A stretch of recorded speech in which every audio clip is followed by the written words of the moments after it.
Hello, welcome back to another fantasy football video. I hope everyone is doing fantastically well. We've just had game week 1. Haaland absolutely smashing it. Kane blanking. What a first game week we've just had. And today I'm going to be taking a look ahead to game week 2 and how the team does line up. If you're new around here, don't forget to hit that subscribe button. Well, let's get straight on into this one.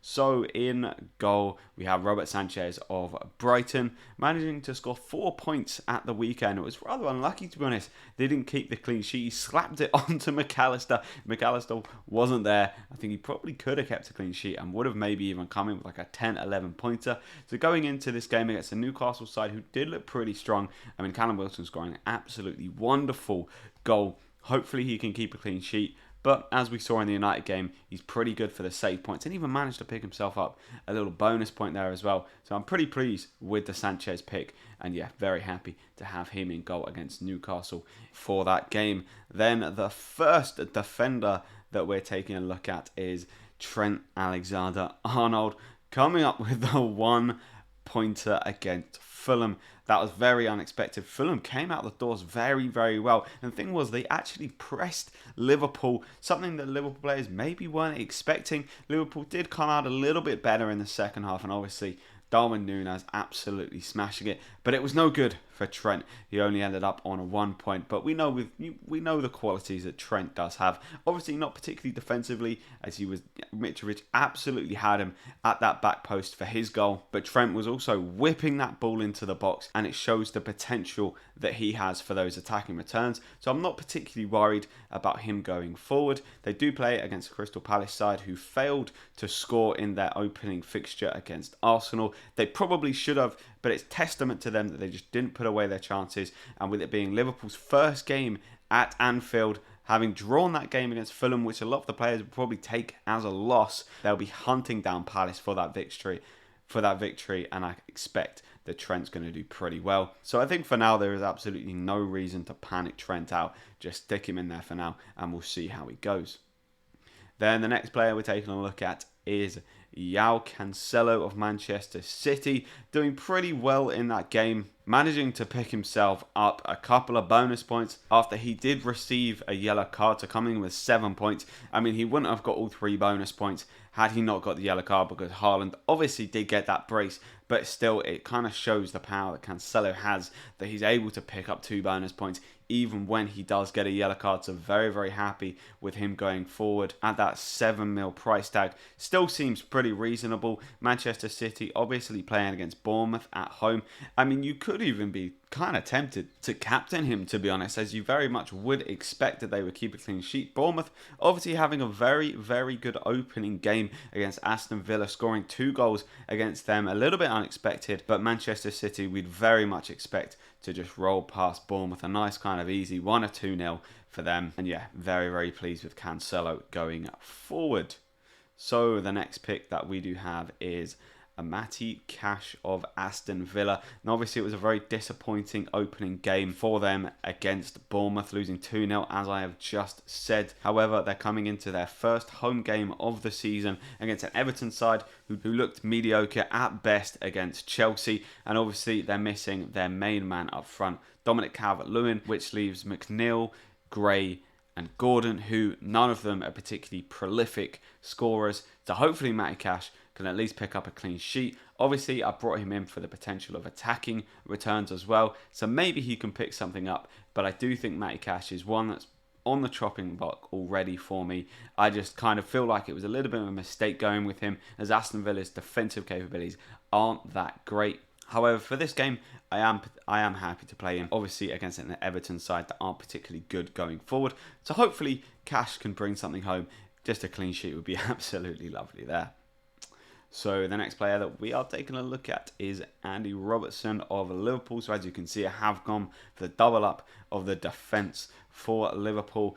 Both coming in with 1 pointers. Wasn't particularly ideal in that Fulham game. However, going forward, I still think that having the double in the long term will sort me out. Playing against Crystal Palace, Robbo was looking very, very dangerous on that left-hand side against Fulham. He would have got an assist had he not been offside, and so I'm pretty pleased to have him going forward. And Liverpool's record against Crystal Palace is very, very good. I think it's like in the last 10 games they've beaten them home and away, and especially at home they tend to keep clean sheets and score a fair amount of goals as well. So I think Robertson could be in for a little treat in this Crystal Palace game.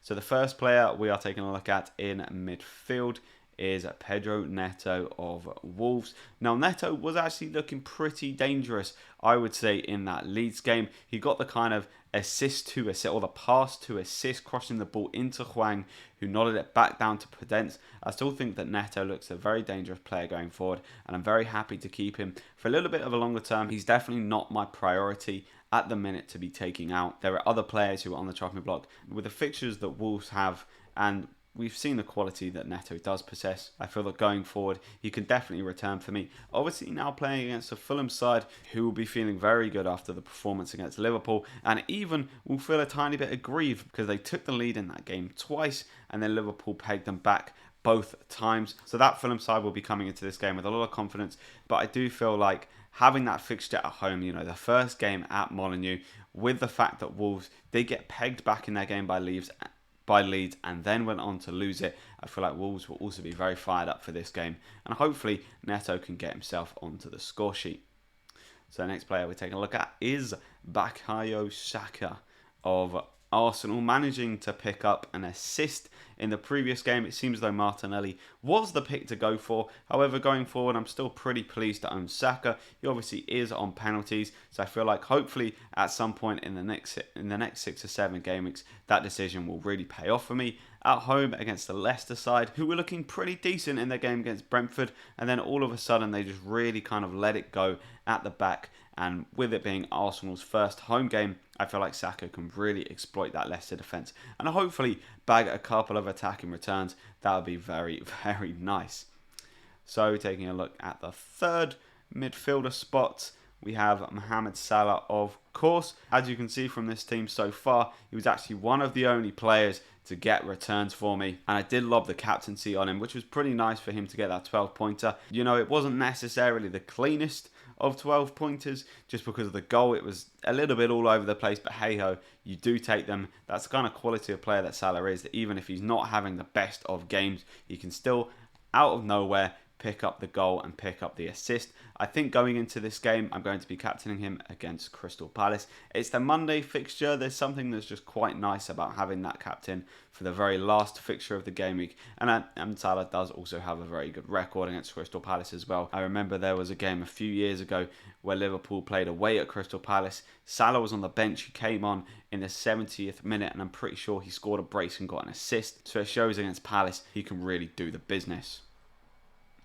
Then the final midfielder that we're taking a look at is Leon Bailly of Aston Villa. Another Aston Villa boy that was quite disappointing to see at the weekend, them losing to Bournemouth. However, as I say, they are now coming up against an Everton side who also looked very poor, it being Aston Villa's first home game. Hopefully Bailly can get a good solid 90 minutes under his belt, and hopefully he can go and bag a goal. He's probably the player I'm least confident about getting points this week, but it would be very nice for him to pick up some points. And then I would also say that he is one that's sort of on the chopping block as well. The two Aston Villa boys, Villa don't look particularly strong at the minute, so I think I'll be trying to get rid of those as soon as I possibly can. Not rushing them out. I feel like Cash will be first to go, and then maybe Bailly, just because Bailly coming in at 5 million, he is so cheap that it's actually fine for him to just kind of sit there and dwell on the bench for a little bit. Whereas Cash, that 5 million defender, seems a little bit too steep for me to be a player that I don't really want to have in the team. So the first attacker that we have is Harry Kane of Spurs. I mean, they scored 4 goals and Kane didn't score. And I think the only way, if you're someone else who picked up Kane, hoping for him to do well against Southampton, and then didn't pick up Haaland, I mean, it's just sort of the luck of the draw sometimes. It's just the way it goes. I know a lot of people who owned Haaland and were very scared of not owning Kane for this weekend, and it just so happens that Haaland went and smashed it and Kane did nothing. And so from this point on, it's just about how can we rectify that mistake as quickly as we possibly can. Obviously, Kane dropping immediately down to 11.4 mil after he did pick up that 2-pointer. I feel like that was always bound to happen anyway, just by sheer fact that Haaland had that Bournemouth fixture. And so if Kane had done well and Haaland had a blank, I still feel like a lot of people would have moved from Kane to Haaland. I guess just the disparity between the two just sort of accelerated the process and left Kane down at 11.4 million against Chelsea away, a Chelsea side who are looking particularly solid at the back. I do think that Spurs stand a chance of scoring against them, but if they're going to score, it will probably only be one goal. And so Harry Kane is most definitely on the chopping block for me.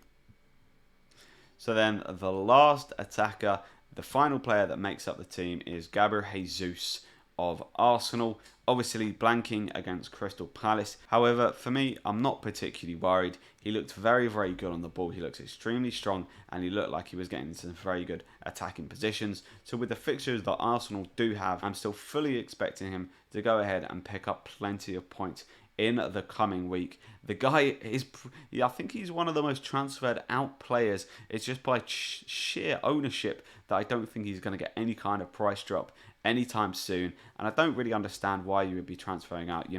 He's got a lovely fixture against Leicester at home, a side who aren't particularly good defensively. Then we've got Bournemouth, then Fulham, then Aston Villa. So that's 3 home games in the next 4 with 1 away game, and that away game being Bournemouth. So particularly good fixtures for Jesus, and yeah, no reason to get rid. Hold him for now, and I'm sure that he will come good.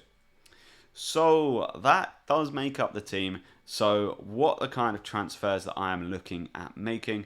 And I think it's pretty obvious to most of you what the move this week will be. It's going to have to be Erling Haaland, already moving up to 11.6 million. I did make the transfer to avoid myself losing that 0.2 million just because I thought there's no other transfer that I'm going to be making. So I may as well just make the transfer, bring in Haaland, rectify the mistake, and just continue on with the season.